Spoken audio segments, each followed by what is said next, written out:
Hello everyone, I'm Matt Stowolf, and welcome to In Your Face, where two of the best around talk about what's going on in the world of sports. Today, we are going to lead off with A-Rod.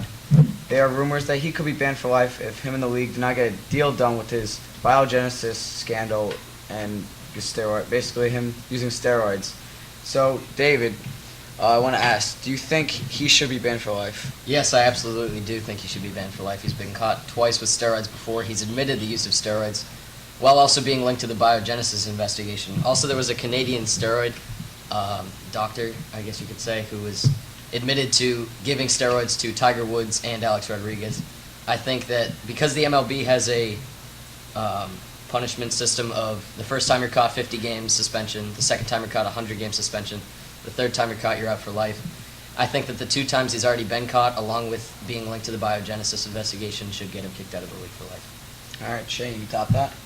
I don't think they should kick Alex Rodriguez out of baseball. I think they should institute a 3-part plan. First, guarantee that he will never make the Hall of Fame. Second, make sure he stays on the Yankees and has to travel with them to all road games.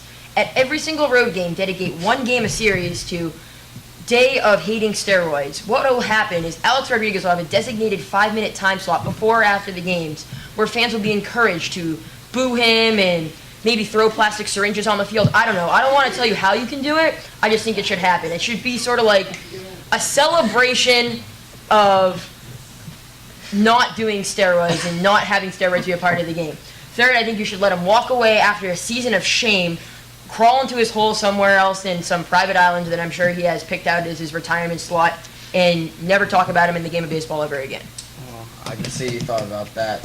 Yes, put a lot of thought into that plan. All right, so next topic, going on to the NBA. As we all know, Derrick Rose, MVP 2 years ago, one of the youngest MVPs ever, in fact, the youngest, did not play at all this year because he tore his ACL. And a lot of people he was cleared by doctors around February, and he did not play because he didn't feel like he was mentally ready to play. So, when a lot of people say that he should have played during the playoffs. So, Shane, do you think that Derrick Rose should have played? Absolutely, he should have played.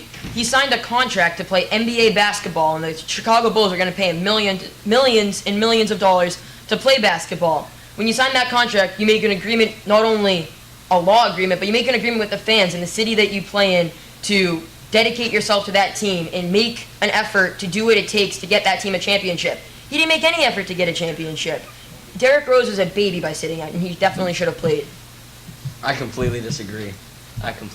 He's not a baby for sitting out, and he is setting them up for multiple championship runs when he comes back next season better than ever. I think if he rushed back from this ACL tear, he could have easily re-injured the ACL. Also, if he rushed back in the series against the Heat, let's say he just came back in the playoffs, there would be an adjustment period with him blending in with this team that had gone the whole year without Derrick Rose.